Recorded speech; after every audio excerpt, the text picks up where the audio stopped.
하나님 말씀 신약성경 디모데전서 6장 11절로 16절 말씀까지 보겠습니다. 디모데전서 6장 11절로 16절 말씀까지 한 목소리로 같이 읽겠습니다.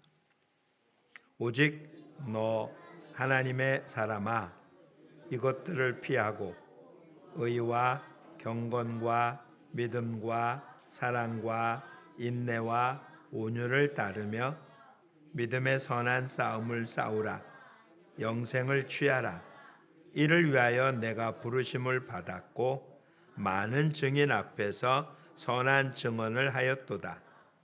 만물을 살게 하신 하나님 앞과 본디오 빌라도를 향하여 선한 증언을 하신 그리스도 예수 앞에서 내가 너를 명하노니 우리 주 예수 그리스도께서 나타나실 때까지 흠도 없고 책망받을 것도 없이 이 명령을 지키라. 기약이 이르면 하나님이 그의 나타나심을 보이시리니 하나님은 복되시고 유일하신 주권자시며 만왕의 왕이시며 만주의 주시오. 오직 그에게만 죽지 아니함이 있고 가까이 가지 못할 빛에 거하시고 어떤 사람도 보지 못하였고 또 볼 수 없는 이시니 그에게 존귀와 영원한 권능을 돌릴지어다. 아멘. 오해 표현을 함께 제청합니다. 믿음의 선한 싸움을 싸우라. 한번 다시 하죠. 믿음의 선한 싸움을 싸우라. 오늘 본문 속에 이렇게 기록하고 있음을 볼 수 있습니다. 13절에 의하면 내가 너를 명하노니 라고 표현하고 있고 14절 하반절에 보면 이 명령을 지키라 라고 이야기합니다. 그러니 믿음의 선한 싸움을 싸우는 것은 어느 한순간의 모습이 아니라 우리가 생명을 갖고 있는 한은 끊임없이 싸워야 할 모습임을 알려줍니다. 지난 2주간 동안 우리는 특별 기도회를 갖고 했었는데 그 중에 한 모습이 유다서 내용을 본 적이 있습니다. 유다서의 유다는 이렇게 표현하고 있습니다. 일반으로 구원 얻은 너희에게 편지하는 생각이 간절하던 차에 성도에게 단번에 주신 믿음의 돈을 위하여 힘써 싸우라는 편지로 너희를 권하여야 할 필요를 느꼈다. 성도들에게 힘써 싸워야 돼. 믿음을 굳게 지키는 일이 그냥 설렁설렁 살면 되는 일이 아닌 힘써 싸워야 된다고. 또한 이 싸움은 혈과 육에 속한 것이 아니라 영적인 싸움이라 그냥 우리 힘으로는 이길 수 있는 싸움이 아닌 그런 싸움을 싸워야 되는. 올해 우리는 여러 가지 모습에 여지껏 매번 그와 마찬가지였지만 경험해보지 못한 모습들을 경험하게 됩니다. 어느 한쪽에서는 폭설이, 어느 한쪽에는 폭우가, 그리고 전쟁의 소문이 끊이지 않습니다. 그리고 그로 인하여 정말 이 싸움에 아무런 영향이 없는, 아무런 관습이 없는 어린아이들과 약자만 죽어가는 것이 지금 이 땅의 모습입니다. 이런 전쟁 우리 앞에 더 펼쳐지죠. 작년 한 해 얼마나 많은 모습에 마약에 의한 사건이나 이런 것들이 많았나 한번 살펴보시고 이 마약의 모습이 점점 낮아져서 10대 청소년들에게도 만행하고 있다는 모습, 도박이 성행하고 있다는 모습, 점점 촉법소년들의 과감한 사건들로 인해서 어떻게 될지 고민하고 있는 모습들, 정말 다 힘들고 어렵다라고 통계는 나오는데 인천공항은 메어져서 하여튼 도대체 이 격차가 너무 커진 모습들의 삶, 그럼에도 불구하고 정치 현장은 도대체 무엇하는지 모르는 자기들의 싸움으로만 가득 차 있는, 자기들의 리그가 따로 있는 그런 모습이 우리 앞에 펼쳐져 있습니다. 이런 우리들, 점점 이와 같은 모습 속에 우리들이 갖는 모습 중에 하나는 모든 걸 회의감을 느낀다는 거죠. 정치에 관심을 끊어버립니다. 세상에 관심을 끊어버리고 이제 다 은둔생활처럼 누가 뭐라고 해도 그냥 나 하나만이라는, 과연 그게 옳은 모습의 삶일까요? 그러지 않습니다. 하나님이 만든 모든 피조물은 하나님이 그를 만든 목적이 있게 됩니다. 그 목적을 이룰 때 그 만들어진 피조물도 기쁘고 즐겁고 행복하고 그를 만드신 하나님도 기쁨으로 가득 찬 모습이 되어집니다. 그런데 그 목적을 상실하면 본인들도 고통스럽고 다른 사람들을 괴롭게 하고 하나님도 슬퍼하십니다. 즉 에덴 동산에서 평화가 깨진 이유는 다른 이유 아무것도 아니잖아요. 하나님의 목적을 반했기 때문에 그런 거죠. 지금 이 땅의 모습도 마찬가지입니다. 그리고 이 하나님의 뜻을 반하는 모습들은 어떤 외부에서부터 우리한테 들어온 게 아니라 아담의 속성을 타고난 저와 여러분은 하나님의 뜻에 맞게 사는 모습이 당연한 게 아니라 오히려 하나님의 뜻에 거역하는 모습들이 오히려 우리의 본성에 가깝다라고 봐야 될 거예요. 만약에 우리가 원하고 우리가 바라는 것들이 하나님과 일치한다면 무슨 어려움이 있겠습니까? 내 전도서에 뭐라고 되어 있습니까? 청년들에게 내 눈이 보기 좋은 대로, 내 눈이 보기 좋은 대로 행하라. 그리하면 하나님의 심판이 있다. 내가 원하는 대로 살면 결과가 뭐라고요? 심판이라고요. 그러니 오늘 우리는 가만히 있으면 어디로 가겠습니까?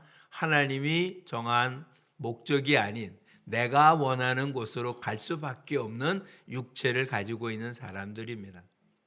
신앙이 있다고 우리 몸이 저절로 하나님의 뜻대로 살아가는 것이 아닌, 그러니 우리는 하나님의 뜻을 살기 위해서는 저렇게 싸움을 계속 싸우지 않으면 안 되죠. 사도 바울은 뭐라고 얘기합니까? 의를 행하려고 하는, 선을 행하려고 하는 내 안에 죄를 짓는 또 다른 내가 있다고요. 오호라 누가 이 사망의 올무에서 나를 건져내랴. 로마서의 사도 바울이 통곡하고 있습니다. 자신은 선하게 살려고 하는데, 하나님의 뜻대로 살려고 하는데 육신은 결코 그렇지 않아서 이 갈등을 예수 그리스도로 인하여 해방되었다라고 로마서에 기록하고 있습니다. 그러니까 이거는 이 땅에 사는 모든 기독자들은, 육신 안에 살고 있는 성도들은 이 싸움이 없을 수가 없는 겁니다. 근데 이런 싸움이 없다면 둘 중에 하나겠죠. 완전히 신령해서 육신의 생각을 완전히 잃어버린 신령한 사람이거나, 아니면 아예 신령한 건 놔두고 믿음의 생활을 하지만 그냥 육체의 뜻대로 살면, 그러면 갈등을 느낄 수가 없겠죠. 어느 한쪽에 다 치우쳐 있으면. 근데 이 둘이 공존하는 한은 싸움은 안 일어날 수 없는데 이 싸움을 어떻게 중지하고 있습니까? 우리 안에 일어나고 있는 이 싸움을 어떻게 중지합니까? 믿음의 선한 싸움을 통해서 승리하기 위하여 전진합니까? 아니면 그냥 타협해서 육신이 원하는 거 어느 정도 하고 영이 원하는 거 어느 정도 해서 그냥 타협하고 살고 있지는 않습니까? 근데 그런 타협의 삶의 결과는 뭘까요? 라우디게아 교회를 향하여 뭐라고요? 덥든지 차갑든지 하라. 미지근하면 어떻게 하겠다고요? 토해 버리겠다고. 그러니 결코 우리는 중재해서 살 수 있는 존재가 아니고요. 분명하게 어느 한쪽, 뜨겁든지 차갑든지 어느 한쪽을. 근데 문제는 우리 이제 차가워질 수 없는 사람이라는 거예요. 그렇다면 이 싸움을 계속 싸워야 된다는 사실 인식하고 사는 우리 모두가 되기를 축복합니다. 자, 오늘 본문 11절을 한번 보시죠. 오직 너 하나님의 사람아 이것들을 피하고. 그래서 이것들이라는 건 뭘까? 앞에 있는 내용들에 관한 이야기예요. 자, 3절부터 한번 보겠습니다. 3절. 누구든지 다른 교훈을 하며 바른 말, 곧 우리 주 예수 그리스도의 말씀과 경건에 관한 교훈을 따르지 아니하면 그는 교만하여 아무것도 알지 못하고 변론과 언쟁을 좋아하는 자니 이로써 투기와 분쟁과 비방과 악한 생각이 나며 마음이 부패해지고 진리를 잃어버려 경건을 이익의 방도로 생각하는 자들의 다툼이 일어나느니라. 그리고는 9절 같이 읽어볼게요. 부하려 하는 자들은 시험과 올무와 여러 가지 어리석고 해로운 욕심에 떨어지나니 곧 사람으로 파멸과 멸망에 빠지게 하는 것이라. 10절 돈을 사랑함이 일만 악의 뿌리가 되나니 이것을 탐내는 자들은 미혹을 받아 믿음에서 떠나 많은 근심으로써 자기를 찔렀도다 라고 얘기하며 이것들을 피하고, 여기 있는 돈을 사랑함 혹은 부하려고 하는 것, 이것이 뭐 외부에서 온 거 아니잖아요. 그냥 우리가 본래 갖고 있는 거고 그걸 위해서 이 땅을 사는 거잖아요. 근데 이것들을 피하지 않으면 계속 그렇게 빠져나가게 될 거예요. 오히려 이것을 피하고 어떻게 하라고요? 의와 경건과 믿음과 사랑과 인내와 온유를 따르라.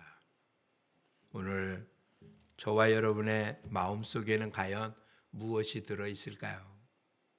선이 들어있을까요? 악이 들어있을까요? 아담의 후손이 우리의 마음속에는 하나님의 뜻에 걸맞는 아름다운 것보단 하나님의 뜻에 반하는 더럽고 추잡하고 악한 것들이 가득 들어 있습니다. 이 땅을 살면서 우리가 아주 잘하는 것 중에 하나는 잘 적응하고 산다는 거예요.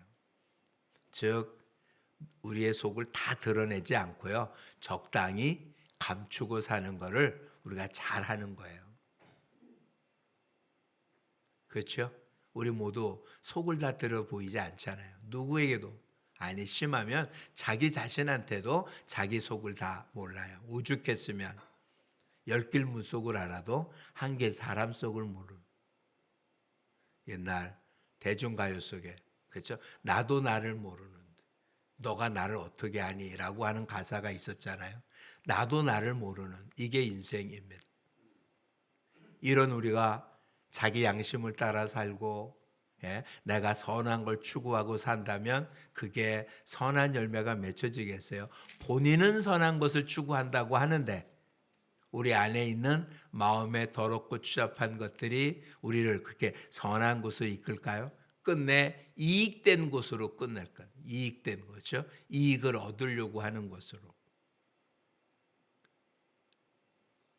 우리는 정치 현장을 보면서 욕합니다. 그렇죠? 정의나 무슨 국민들의 어떤 이런 게 아니라 어느 게 자기한테 이익이 되는가로, 또 선거철이 가까우니까 이리저리 많이 바뀌겠죠. 여기서 나와서 저기로 가고 새로 만들고 등등 수없이 많은 이합 집산이 생길 겁니다. 그렇죠? 근데 그런 걸 보고 수없이 욕할 텐데 저나 여러분이 그 자리에 있으면 안 그럴까요? 내가 지금 그 자리에 안 있으니까 그렇게 하는 사람을 욕하지만 우리가 정치하는 자리에 들어가서 같이 한다면 그런 모습 안 하고는 살아남기 어려운 게 현실이잖아요. 그렇죠? 그러니 욕할 게 없어요. 내가 그 자리에 안 있기에, 그런 현장이 없기 때문에, 그런 자리에 없기 때문에 그런 일을 안 할 뿐이지, 나는 깨끗하고 정직하고 올바라서 그런 일은 다 안 하는 그런 선한 사람이 아니라는 거예요. 나한테 그런 유혹을 안 했기 때문에 지금 쓰러지지 않은 것뿐이지, 그런 유혹이 나한테 왔을 때 그걸 이길 힘이, 아예 그걸 향하여 싸우려고 준비되지 않았다면 우린 결코 이길 수 없다는 거잖아요.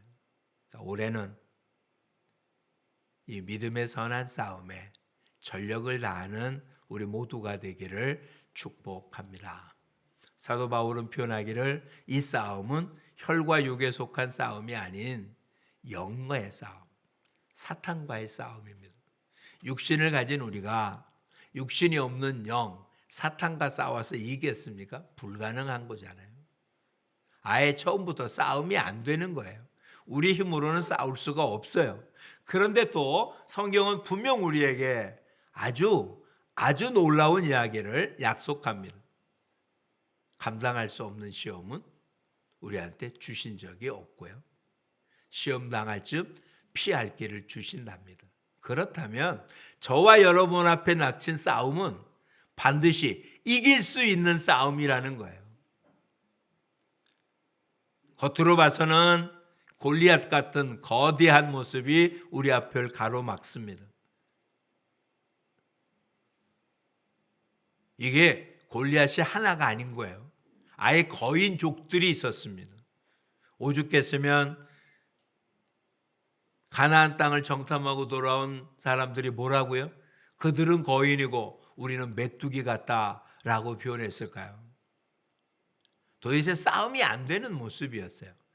이게 단지 덩치의 모습이 아니에요. 몇 번 말씀드렸지만 이스라엘 백성들은 사람 숫자는 많았죠. 장정만 60만이니까 많은 숫자지만 애굽에서 도망 나온, 말은 멋있었다 그러지만 정치 현장에서는 도망 나온 자들이에요. 거기다가 1년 동안 광야를 움직였습니다. 이게 무슨 군대입니까? 종로로 타다 나온 그들에게 무슨 손에 변변한 무기가 존재했겠습니까? 그렇죠? 미리 잘 준비되었다면 모를까? 종로로 타다가 쫓겨난 자들에게 무슨 손에 변변한 무기조차 들고 있었겠어요. 근데 그 당시에 이미 가나안 땅은 아무리 못해도 청동기 문화였었고요. 더 발달된 곳은 철기 문화가 시작된 때였어요. 그래서 성을 쌓고, 성을 쌓다면 그 앞에 문을 달았을 거 아니에요. 나무만으로 문이 만들어집니까? 안 그렇잖아요. 이미 쇠가 들어간 문을 만들어 다룰 수 있는 그런 문화가 발달된, 문명이 발달된 사회예요. 이게 싸움이 됩니까? 그러니 맨손으로 완전 문장한 군인과 싸운다는 그것 때문에 숫자의 개념도 의미가 없어지잖아요. 덩치가 클 뿐만 아니라 무장도 완벽한 모습입니다. 다윗이 골리앗에게 뭐라고 합니까? 너는 내게 칼과 단창으로 나오지만, 이게 맞아요. 오늘 우리들 앞에 나타난 악한 영의 모습은 우리가 볼 때 칼과 단창으로 무장을 했고 나보다 배 이상이 크고 그 뒤에 배경이 든든한 골리앗 블레셋이었잖아요. 블레셋은 철기 문화에 소속된. 그런데 다윗은 지금 뭐 갖고 나가고 있습니까? 목동들이 사용하고 있는 그냥 막대기와 물맷돌 갖고 나가고, 이게 싸움이 되는 겁니까? 오늘 저와 여러분 앞에 싸움이 이런 싸움이면 우리가 이 싸움을 회피하는 가장 좋은 방법은 뭘까요? 골리앗 밑에 들어가면 되는 거예요. 지금 대부분 우리 그렇게 사는 거죠. 신분은 그리스도인, 근데 삶은 골리앗 밑에 들어서 골리앗의 지배를 받는, 그리고는 꿈을 꿉니다. 어떤 꿈? 비록 육신이 이렇게 살지만 이 땅을 떠날 때 하나님 우리를 천국으로 데려갈 거다. 맞는 말이에요.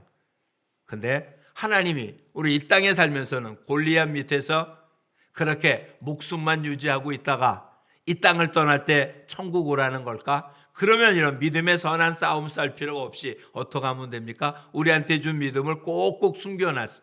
바깥으로 내보내지 말고 있는지 없는지 아무도 모르게 갖고 있다가 마지막 다 죽었을 때 우리 속에 있는 믿음을 하나님께 꺼내 보이면서 나는 믿음에 소속된 사람이었습니다 라고 말하면 되는 것 같은데, 성경은 처음부터 마지막까지 이런 이야기는 아예 존재하지 않습니다.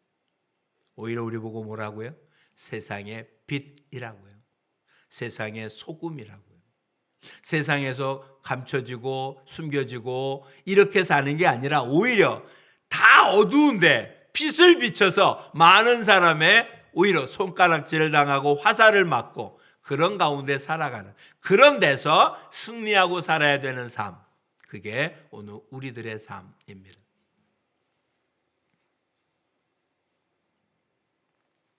오늘 저와 여러분의 삶 속에 이 믿음의 선한 싸움을 싸워야 되는 것, 한마디로 표현할 수 있는 것이 아니기에 우린 계속해야 됩니다.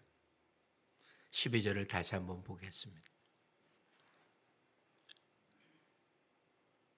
같이 읽어보죠. 믿음의 선한 싸움을 싸우라. 영생을 취하라.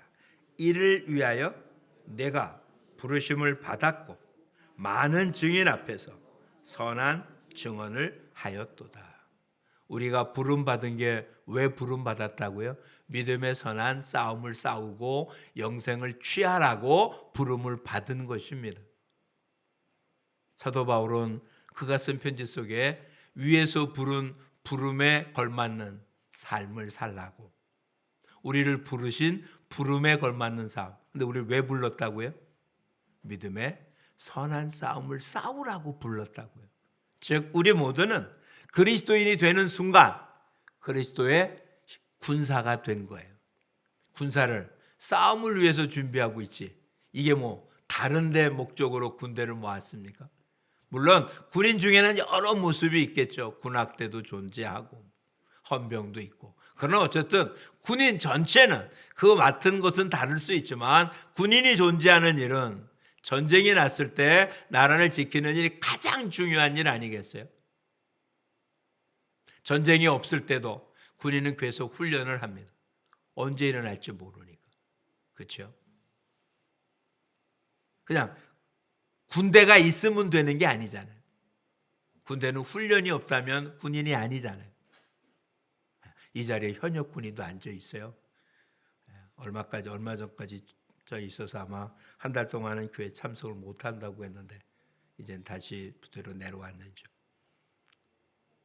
끊임없이 우리가 이렇게 편안할 수 있는 것은 누군가가 지금 안보에 책임지고 있기 때문에 가능한 일 아니겠어요? 그렇다면 영적인 우리 모두 영적 군사입니다. 이 나라가 유지될 수 있는 것은, 이 사회가 유지될 수 있는 것은 눈에 보이는 군인들이 곳곳에서 자신들의 역할을 감당하기 때문에 그런 거죠. 그러지 않으면 약한 곳을 통해서 얼마든지 적들은 들어올 수밖에 없을 거예요. 영적인 모습도 마찬가지입니다.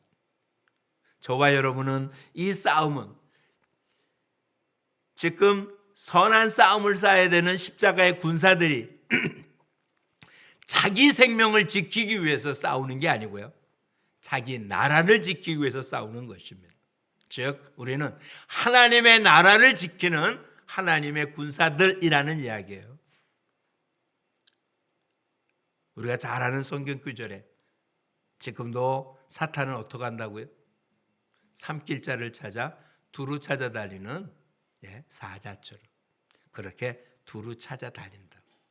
모양은 어떤 모습이요? 광명한 천사의 모습으로, 오히려 나보다 더 거룩한 자처럼, 자기가 하나님의 뜻을 가장 잘하는 사람처럼 다가와서 그래서는 가장 약한 곳을 무너뜨리려고 했습니다. 하나님께서 성경에 나타난 한 족속 가운데 가장 저주한 족속 중에 하나가 아말렉이에요. 아말렉. 이건 사울한테 완전히 멸하라고 하는데 멸하지 않죠. 점점 남아서 이스라엘 괴롭혔던 족속이에요. 마지막 하만이라고 기억하십니까? 에스더가 왕후일 때 하만, 이게 아각 사람, 아말렉의 후손이에요. 그때 아각의 모습으로 이 땅에 아말렉 족속은 사라집니다. 하나님 완전히 멸해버리죠. 이미 먼저 멸했어야 돼요. 사울 때 멸했으면 끝났을 일을. 근데 왜 도대체 많은 족속 가운데 왜 아말렉은 그랬을까? 성경에 나타난 이스라엘 사람들이 싸움은 아말렉과의 싸움이 제일 먼저예요. 얘들은 그 많은 이스라엘 사람의 움직임 가운데 맨 뒤에서 처져 있는 사람들을 괴롭히고 죽였고 약탈한 사람이었어요. 즉 정면에서 싸운 것도 아니고요, 항상 처져 있고 뒤에 있는 사람을 약탈한 그런 모습이라 하나님이 그를 멸합니다. 사단이 그렇게 하는 거예요. 강한 자 앞에 나서서 뭐하지 않습니다. 약한 자, 게으른 자, 무관심한 자, 앞으로도 얼마든지 괜찮을 거라고 여유 많은 자, 오늘은 아닐 거라고 안일하게 생각하는 사람들, 어제도 괜찮았으니까 오늘도 괜찮을 거라고, 작년 안에 아무런 문제가 없으니까 올해도 아무런 문제가 없을 거라고. 오늘 저와 여러분의 삶, 이 믿음의 선한 싸움을 싸우는 것은 선택의 조항이 아닙니다. 왜냐하면 이 일을 위하여 우리가 부름을 받았을 뿐만 아니라 또 뭐 했다고요? 많은 증인 앞에서 선한 증언을 하였다. 우리의 삶 자체가 증거라는 거예요. 내가 하나님께 부름 받았다는 사실을 이와 같은 모습으로 드러내 보여야 되는 거예요. 오늘 저와 여러분의 삶의 모습, 올해는 앞으로 남은 삶 자체는 내가 하나님의 그리스도의 군사라는 사실을 잊지 마시기를 바라고요. 이를 위하여 최선을 다해야 됩니다. 어디까지입니까?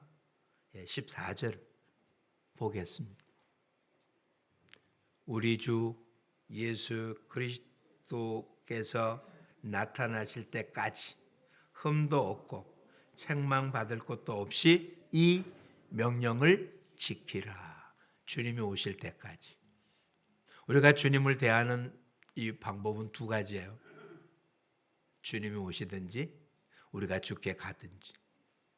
우리가 이 땅을 육신의 생명이 끝나면 주님께 가는 거고요.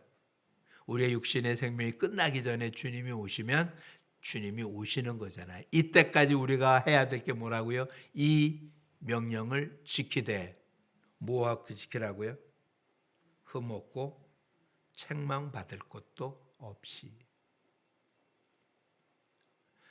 제가 이런 말씀 드렸잖아요. 우리를 향한 하나님의 뜻이 뭐였습니까? 항상 기뻐하고 쉬지 말고 기도하고 범사에 감사하는 것. 이게 그리스도 예수 안에서 우리를 향한 하나님의 뜻이라고 분명히 말씀해 주셨습니다. 그런데 기도하고 감사하고 기뻐하는 게 하나님의 뜻이 아니고요. 그 앞에 붙어 있는 항상 쉬지 말고 범사에, 이게 하나님의 뜻인 거예요. 살펴보세요.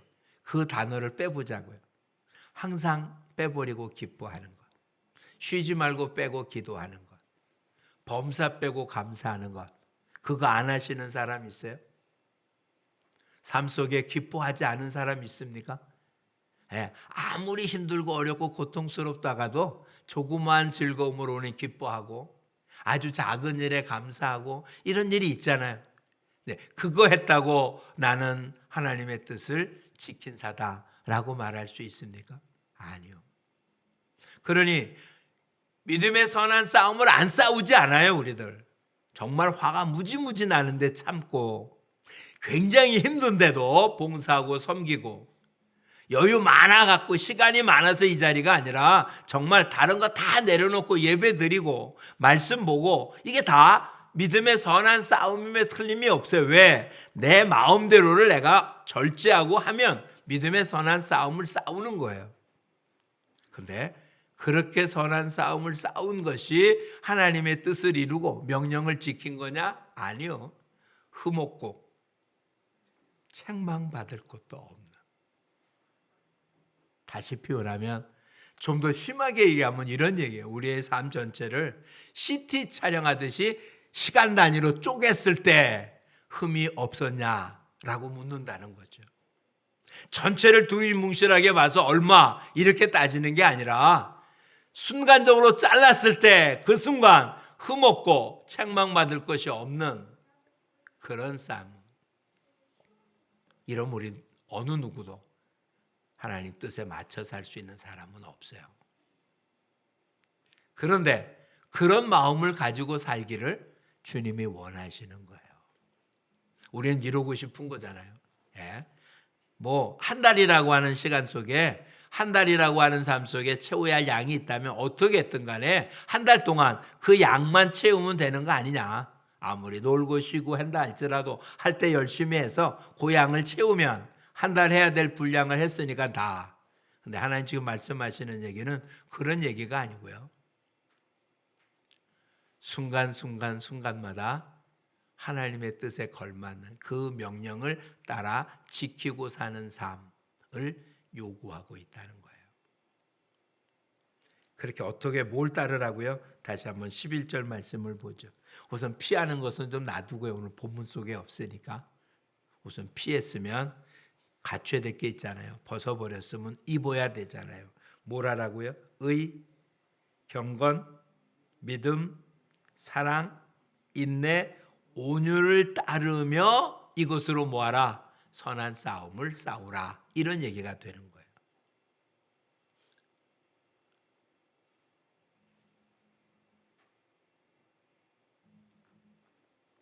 그러니 모양은 조금 다르지만 의, 경건, 믿음, 사랑, 인내, 온유라고 하는 표현은 성령의 열매라고 되어 있는 것과 너무 닮은 꼴이죠. 표현만 조금 달라졌을 뿐이에요. 그러니 믿음의 선한 싸움을 싸우기 위해서 누구의 도움이 없으면 불가능합니까? 성령의 도움이 없이는 불가능한 싸움이에요. 물론 다윗은 골리앗한테 나설 때 어떻게 했습니까? 사울이 갑옷을 주고 했지만 익숙하지 않아 벗고 갔어요. 골리앗과 싸울 때는 아무런 무장도 하지 않고 섰습니다. 단 하나 내가 모욕하는 이스라엘의 군대 하나님 여호와의 이름으로 내가 내게 나간다라는 게 다였어요. 그런데 무장이 필요 없는 게 아니라 그는 전신갑주를 안 했던 사람이기 때문에 하니까 익숙하지 않아서 벗고 간 거지. 이 다음 사울이 다윗을 자기 사위 삼고 군대 대장 지키고 할 때 그때도 다윗이 갑옷을 안 입었을까요? 아니요. 갑옷 입고 나갔으면 틀림이 없습니다. 즉 우리는 성령의 도움을 입는 성령의 주시는 갑줄이 있는 게 불편한 거예요.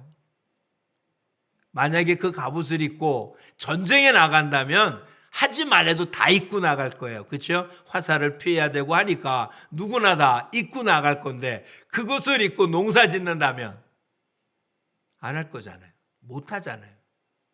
그렇죠? 갑주를 입고 집안 살림을 한다면 얼마나 불편하겠습니까? 근데 전쟁은 세상 전쟁이라는 것이 정해져요. 어떻게 벼랑간 기습을 했다 할지라도. 근데 영적인 전쟁은 시간과 장소 이런 게 아무런 개념이 없는 거예요. 전선이 따로 존재하지 않아요. 그러니 늘 어떻게 있어야 된다고요? 깨어 있으라는 말은 언제나 뭐를 입고 있으라는 얘기입니까? 전신갑주를 늘 취하고 있으라는 얘기잖아요. 다시 표현해 볼게요. 성령이고 함께 사는 생활이 불편한 거예요. 왜? 내 마음대로 못하니까. 그렇죠? 하나님과 동행하면 불편하지 않겠어요? 그렇죠? 뭐 하려고 그러면 안 된다고 할 거 아니에요. 하지 마. 그렇죠? 하나님 안 계시면 내가 하고 싶은 대로 할 텐데 계시면. 근데 그것이 계속 그러면 이제는 당연히 그러라고 생각하지 않겠습니까? 근데 그게 제대로 안 될 때는 얼마나 불편하겠어요. 그러니까 우리는 불편을 감수할 생각을 안 한 거예요. 그러니 사탄한테 날마다 졌잖아요. 올해는 불편을 감수하고 하나님의 말씀과 성령을 우리 삶 속에 익숙해지는 삶이 되기를 축복합니다. 우리 한 가지만 한번 생각해 보죠. 한 10년 전쯤에 차를 탔을 때 안전벨트 맨 사람이 있었습니까? 거의 없었죠. 그렇죠? 지금은 오히려 차를 타면 안전벨트 매는 게 훨씬 더 편안하지 않아요? 당연히 안전벨트 맨다고 생각하잖아요. 요즘 그래서 안전벨트를 안 매니 뭐 따지는 사람도 없죠. 옛날에는 안전벨트 매는 걸 확인해 보려고 뭐 수없이 안 매면 얼마짜리 범칙금 물고 그랬는데 지금은 거의 다 요즘 고속도로에는 어떻게 해요? 승차한 모든 사람이 안전벨트를 매도록 돼 있죠. 아직 거기까지는 익숙하지 않지만 운전자 옆석은 안전벨트 매는 게 아주 당연해요. 어딜 가도 타자마자 안전벨트를. 힘들고 안 힘들고의 모습이 아니라 귀찮고 안 귀찮고의 모습이 아니라 뭐에 달렸습니까? 익숙하냐 안 하냐의 차이인 거예요. 성령님과 함께하는 게 익숙하면 문제가 없지만 익숙하지 않으면 불편한, 기도가 익숙하면 기도하는 게 힘들지 않지만 기도가 익숙하지 않으면 기도하자고 하는데도 할 말이 없어요. 많은 사람들이 이야기합니다. 가족 간의 대화가 필요하다. 그래서 처방을 내린 게 많은 대화를 하라고. 그래서 그동안 안 했던 아버지가 아들을 불러놓고 아들아 밥 먹었니? 예. 그 다음부터 할 말이 없어요.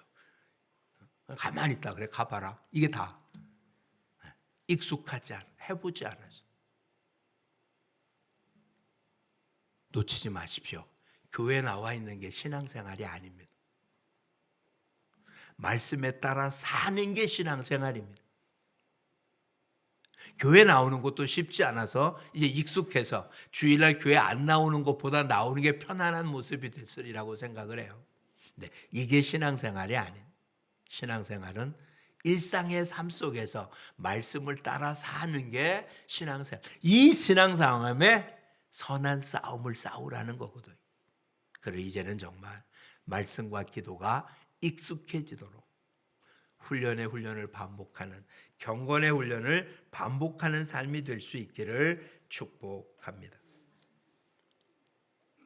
기약이 이르면, 때가 되면 하나님이 나타나실 거예요. 그 하나님 어떤 하나님이라고요? 15절을 보죠. 하나님은 복되시고 유일하신 주권자시고 만왕의 왕이시고 만주의 주이십니다. 오직 그에게만 죽지 아니함이 있습니다. 그 하나님과 함께하는 방법은 살아있는 우리는 어떻게 된다고요? 믿음의 선한 싸움을 계속 해야만 합니다. 그래야 이 만왕의 왕 되신 하나님과 관련을 맺고 사는 거예요. 그러니 이제는 간단하게 생각하지 말고요. 믿음의 선한 싸움. 올해는 특히 상반기에는 믿음의 선한 싸움에 관한 말씀으로 계속 들을 겁니다. 참 지겨울 수도 있고요. 귀찮을 수 있고요. 나한테 올무를 씌우고 힘들게 할 거라고 느껴질 수도 있어요.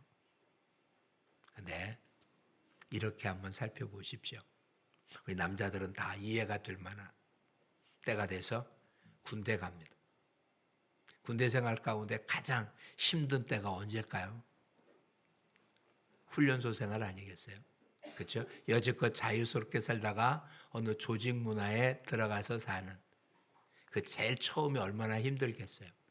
그것이 힘들고 나면 자대 생활은 오히려 훈련소 생활마다 물론 이제 높낮이가 있는 어려움이 있지만 그냥 다른 면에서는 그냥 익숙하게 살아갈 수 있지만 훈련소는 여지껏 살았던 삶의 방식과 다른 것이 어느 날 갑자기 자고 일어났더니 바뀐 환경이잖아요.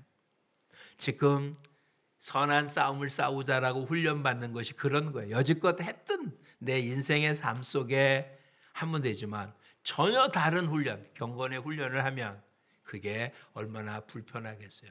청년들 같은 경우 늦잠 자는 친구들이 정확한 그 시간 아침에 일어나야 되고 늦게 자는데 몇 시만 되면 소등해서 잠자게 하고 이게 얼마나 일상생활과 달라서 얼마나 불편하겠습니까?